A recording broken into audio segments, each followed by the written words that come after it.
मंजू नाम की लड़की को साफ सुथरा बोलने की बहुत आदत होती है।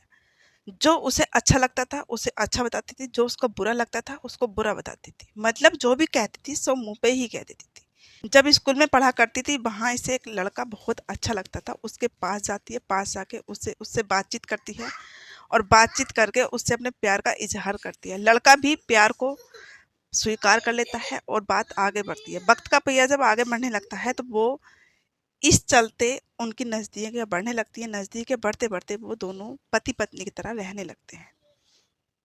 जब पति-पत्नी की तरह रहने लगते हैं, जब उन्हें मौका मिलता, जब भी मौका मिलता, वो दोनों आपस में बातें करते और संबंध भी बनाते थे। लड़की के परिवार वाले एक दिन लड़का देखने जाते हैं। लड़की ये बात अपने प्रेमी को बताती है जाके। प्रेमी से बोलती है कि मेरे परिवार वाले लड़का देख रहे हैं। यदि आपको इस चीज़ से यदि यदि आपको मेरे साथ रहना है तो बता दीजिए, और जैसे इस तरीके से अपन अब मिल रहे हैं ऐसा मिलना है तो बता दीजिए। जब ये लड़का बात सुनता है तो लड़का खुश हो जाता है। लड़का बोलता है कि शादी के बाद में भी हम इस तरीके से ही रिलेशनशिप में रहेंगे और तुम शादी दूसरी जगह कर लो। जब इतनी बात लड़का बोलता है तो लड़का भी खुश हो जाता है, लड़की भी खुश हो जाती है। लड़के घर वालों से बोलती है कि सही है, जब तुम रिश्ता ढूंढ ही रहे हो तो शादी मेरी कर दो। जब वो लड़की घर वालों से बोल देती है, अपने बॉयफ्रेंड से इजाज़त लेके आती है और घरको से भी कुछ नहीं बोलती है। जब घरको से कुछ नहीं बोलती तो घर के भी शादी करने को तैयार हो जाते हैं और लड़का देख के अच्छा सा एक शादी कर देते हैं। पहली शादी होती है पहली शादी होती है, उससे भी 4-5 साल में दूरियां बना लेती है। फिर दूसरे लड़के से प्यार होता है, उससे भी 4-5 साल में ही दूरियां बना लेती है। फिर इसे तीसरे लड़के से प्यार होता है जिससे ये अब शादी करने वाली होती है। इतने में ही इसका जो बॉयफ्रेंड स्कूल वाला होता है उसको पता चल जाता है। तो आइए जानते हैं इस कहानी की पूरी सच्चाई। अब ये घटना है बिहार के जिला मुजफ्फरपुर की। मुजफ्फरपुर के जिले में एक थाना पड़ता है जहाँ पड़ती है कांटी। वहाँ एक फैक्ट्री होती है। फैक्ट्री के पीछे से बहुत तेज से दुर्गंध आ रही थी। जो वहाँ काम करने वाले जो भी थे वो सब बहुत पिछले 2 दिन से बहुत ज़्यादा परेशान थे कि यहाँ पे बहुत तेज से बदबू आ रही है, ना जाने कहाँ से आ रही है। जो भी उस रास्ते से गुजर रहा था उसको भी बहुत तेज से बदबू आ रही थी। इस बदबू की वजह से वो सब परेशान थे। इस परेशानी को लेके वो इस परेशानी को लेके वो पुलिस इंफॉर्मेशन देते हैं और वहाँ ढूंढना खुद ही शुरू कर देते हैं कि यहाँ से इतनी बुरी बदबू आ रही है तो कहाँ से आ रही है। ये सब देखते ही देखते वो थोड़ी दूरी पे जाते हैं, 100 मीटर दूरी पे, और जाकर देखते तो वहाँ एक लड़की की लाश पड़ी हुई थी जो बिल्कुल सड़ चुकी थी। इतने में ही वो पुलिस को इंफॉर्मेशन देते हैं। पुलिस भी मौके पे पहुंच जाती है। पुलिस बोटी उठाती है, उसके 4-5 तस्वीरें खींचती है, फोटो खींच के, और उसको पोस्टमार्टम के लिए लाश को भेज देती है। अब सारा गेम पलट जाता है क्योंकि मारने वाला कौन था, मरने वाला कौन था, और उससे कम से कम 50 मीटर की दूरी पे उसके बच्चे की लाश पड़ी थी कि उसका एक बच्चा भी था जिसकी उम्र 6 साल थी। अब पुलिस को कम से कम पुलिस ये सोच के हैरान थी कि इसको मारने वाला कौन है, और फिर ये लड़की कौन है, और जो बच्चा मिला है ये कौन है, और इसके पीछे किसका राज हो सकता है। मुंह से पहचान भी नहीं पड़ रही थी कि ये लड़की है तो है कौन, और बच्चे का मुंह भी बिल्कुल झुलस चुका था क्योंकि उसने उनके ऊपर तेजाब गिरा हुआ था। अब बात ऐसे आगे बढ़ती रही। अब वो सोशल मीडिया पे जो कपड़े होते हैं, जो पहनने का, ओढ़ने पहनने का, ना ना मतलब मुंह से पहचान तो नहीं पड़ रही थी। जो पैर होते हैं, हाथ होते हैं, जो कपड़े पहने हुए होती है वो, उस चीज़ को सोशल मीडिया पर डालते हैं। सोशल मीडिया पर डाल के वो 500 रुपये का इनाम रख देते हैं कि जो भी बताएगा उसको 500 रुपये इनाम दिया जाएगा। अब सोशल मीडिया पर ये वीडियो जब वायरल होती है तो वहाँ पे पता चलता है कि एक नर्सिंग होम है जहाँ पे एक लड़की काम करती थी। इन कपड़ों को पहन के हमने जाती आती हुई देखी है। अब वहाँ जब पता चलता है, नर्सिंग होम पे पुलिस पहुँचती है, वहाँ पे जाकर पूछती है कि आपके नर्सिंग होम में से एक लड़की गायब है, बताओ वो कौन है। अब वहाँ पे सब कुछ ढूंढा जाता है, सारी फाइलें चेक करी जाती है, तो वहाँ पे पता चलता है कि 4-5 दिन से जो मंजू नाम की लड़की होती है, मंजू कुमारी, ये मंजू कुमारी यहाँ से गायब हो गई। 4-5 दिन से ड्यूटी पे नहीं आई है। अब मंजू कुमारी को देखा जाता है, उसके घर पहुंचा जाता है। पुलिस जब मंजू कुमारी के पापा से बात करती है तो उनसे पूछती है कि आपकी लड़की कहाँ है, तो वो कहते हैं कि मेरी लड़की तो मिल ही नहीं रही है, जो लड़की का बेटा है 6 साल का वो भी हमें नहीं मिल रहा है। और जब वो ऐसे कहते हैं तो पुलिस को पूरा पक्का सच पता चल जाता है कि लड़की भी इनकी है और जो लड़की का बेटा है मतलब देवता, वो भी इन्हीं का ही है। अब ये सबको अब ये सब देखते देखते पुलिस और भी ज़्यादा छानबीन में निकल जाती है। पुलिस बोलती है कि आपकी लड़की की कोई दुश्मनी। वो 4-5 जनों का नाम लेते हैं। एक विकास होता है, एक सुरेंद्र होता है, एक का नाम अनिल होता है और एक का नाम पवन होता है। जब 4-5 जनों का नाम उसके पापा लिस्ट में लिखवा देते हैं कि ये ही मेरी बेटी के दुश्मन हो सकते हैं, आप इनकी खोजदारी अच्छे से करना। अब पुलिस खोजदारी पे निकल जाती है। पुलिस को सबसे ज़्यादा शक होता है वो पवन पे, विकास पे होता है, जो विकास कुमार होता है वो उसका स्कूल का दोस्त होता है, जो स्कूल में ही उसने उससे नज़दीकें बनाई थी और उससे प्यार करती थी, जिसकी सलाह से उन्हें शादी करी थी। पर उस बीच में उसने जो 2 शादी कर ली थी और तीसरी उसको मुँह पे बोलने की सच आदत थी, और मुँह पे जो भी अच्छा था उसको अच्छा, जो बुरा था वो बुरा, जो उसे अच्छा पसंद था वो पसंद है, जो नहीं पसंद था वो बहुत दूर। ये सब करती रहती थी। बस उसमें एक ही आदत थी कि सच बोलने की, ठीक है। अब सच बोलते बोलते वो इस मोड़ पे ला गई।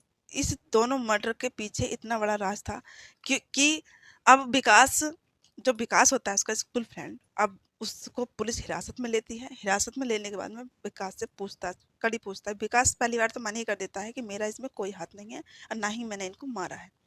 पुलिस अपनी पे आती है और उससे अपनी पे आके उससे सख्त होकर पूछती है कि बता इनका मर्डर कैसे हुआ है। अब विकास अपनी सच्चाई बोलनी शुरू कर देता है। विकास बोलता है कि पहले ये मेरे साथ स्कूल फ्रेंड, मतलब स्कूल फ्रेंड बनी, फ्रेंड फ्रेंड के बनते फिर इससे मुझे प्यार होता है। प्यार प्यार में ये मेरे से पूछती है कि मेरे घर वाले शादी करना चाहते हैं। मैंने और इसने बोला था कि तुम मेरे साथ रहना चाहते हो या फिर जैसे अब संबंध बनाते हैं, मतलब फिजिकल रिलेशन में रहते हैं, इस तरीके से रहना है।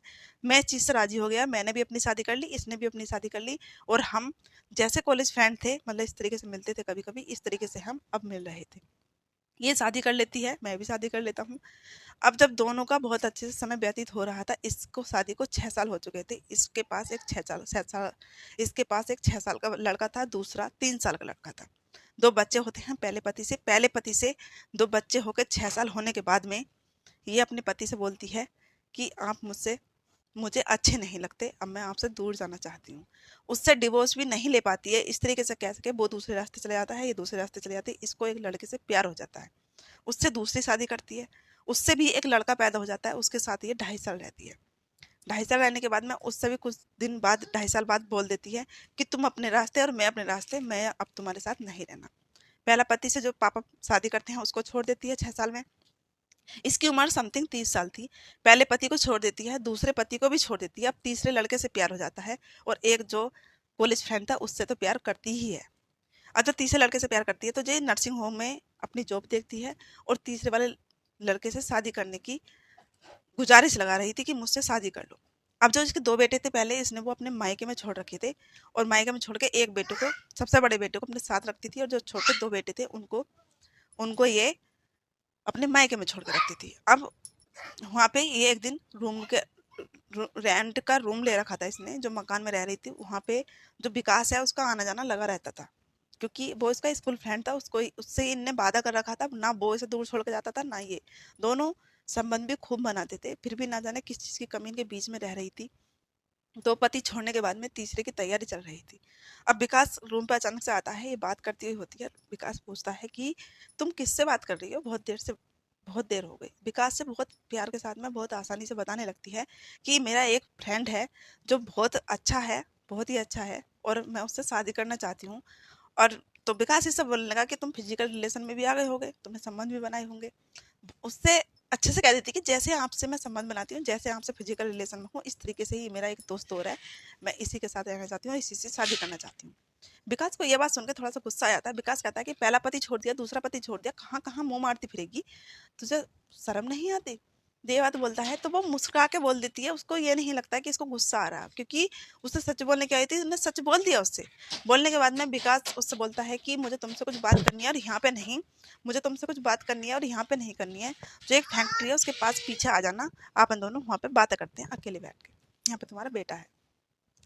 वहाँ पे दूसरे दिन तीसरे दिन चली जाती है। ये 1 अगस्त 2026 की बात होती है, और ये वहाँ पे विकास के पास बातें करने के लिए पहुंच जाती है। बातें करते करते विकास को गुस्सा आ रहा था। विकास ने पूछा इससे कि तुम ऐसा क्यों कर रही हो, पहला पति छोड़ा, दूसरा पति छोड़ा, तीसरे की तैयारी है, चौथा मैं हूँ, क्या मैं इस तरीके की लड़की से बात करना चाहूंगा? जब तुम मेरे साथ थी क्या तुम इतनी बिगड़ी हुई थी? ये सब बोलते बोलते विकास को बहुत तेज का गुस्सा आता है। विकास इस पे थप्पड़ मारने शुरू कर देता है। जैसे ही थप्पड़ मारता है, ये विकास को उल्टी सीधी सुनाती है, और विकास पे ये भी हाथापाई करनी शुरू कर देती है। दोनों में अति लड़ाई बढ़ जाती है, और ज्यादा लड़ाई बढ़ने के कारण विकास इसका गला पकड़ता है और इसको वहीं मार देता है। ये सब होते हुए उसका 6 साल का बेटा देख रहा था। देखते देखते इसका दम निकल जाता है। विकास इसको वहीं पे घेर देता है। अब विकास सोचता है कि मैं घर जाऊं या फिर इस बेटे को भी मार दूं। यदि इस बेटे को मार दूंगा तो आने वाला टाइम में ये बेटा ही मेरा कातिल बन जाएगा, और यही सबसे बड़ा दुश्मन इस दुनिया में मेरा होगा। अब मैं इस बेटे का क्या करूं? विकास उस बेटे को भी वहीं पे मारता है, उसी तरीके से जैसे उसकी माँ मारी थी, और मार के उसको भी वहीं फेंक देता है। एक उसको यानी कि तेजाब तो उसमें नहीं होता है, पर उसमें केमिकल ऐसा होता है, एक बोतल पड़ी मिलती है, उसमें जो होता है वो लड़के के मुंह पे, लड़के की माँ के मुंह पे, यानी कि जो मंजू होती है उन दोनों के मुंह पे गिर के और वहाँ से रवाना हो जाता है। नाम निशान मिटाया जाता है, क्योंकि उसको पता नहीं चले कि सड़क की लाश तो सड़ गल जाएगी, और पुलिस भी कोई पता चलेगी तो पुलिस ये पता नहीं निकाल पाएगी कि बॉडी है तो है किसकी। अब इतने बयान विकास देता है, विकास बोलता है कि मैं क्या करता बताओ, मतलब मुझसे प्यार, फिर दूसरे से प्यार, फिर तीसरे से प्यार, अब चौथे से भी प्यार होने लगा। प्यार है या किसी चीज़ की फैक्ट्री खुली रखी है इसके दिल में। अब विकास अपनी सारी भड़ास पुलिस को देता है, विकास को पुलिस जेल भेज देती है, और जेल भेजने के बाद में अब बस कहानी सुनाने का इतना से महत्व है। क्या इंसान की ज़िंदगी इतनी सी रह गई है? मतलब प्यार की भी कोई हद होती है। पहले बंदे से प्यार कर लो, नियत बढ़ जाए तो छोड़ दो, दूसरे बंदे से प्यार कर लो, नियत बढ़ जाए तो छोड़ दो, तीसरे लड़के से भी प्यार कर लो, और जो एक है ऑलरेडी पहले से ही स्कूल फ्रेंड, उससे इतनी नज़दीकियाँ थी कि इतनी नज़दीकियाँ थी कि इतनी तो उसने अपने पहले पति से या दूसरे पति से भी नहीं बनाई। अब आप बताएं, एक जो बच्चा था जो मर चुका है उसका क्या कसूर था, और जो दो बच्चे अभी इसके ना माँ बापों के धुरे रह रहे हैं उनका क्या कसूर था? बाप मिला ना माँ मिली। आप बताएंगे कि प्यार किस लिमिट में करा जा सकता है? यदि आपके पास जवाब हो तो कमेंट बॉक्स में जरूर लिख के जाना। मतलब प्यार होता क्या है? एक से होगा, दो से होगा, हाय हाय, प्यार एक ही जने से होता है। ठीक है, मैं कहना चाहूँगी अपना एक्सपीरियंस के साथ कि प्यार सिर्फ एक से ही होता है, और बाकी आप मुंह मरवाने को चाह कहीं भी मरवाते रहो। तो मिलते हैं एक सच्ची अगली वीडियो में। तब तक के लिए राधे राधे, और मेरे चैनल को सब्सक्राइब जरूर कर लेना। जय हिंद, जय भारत।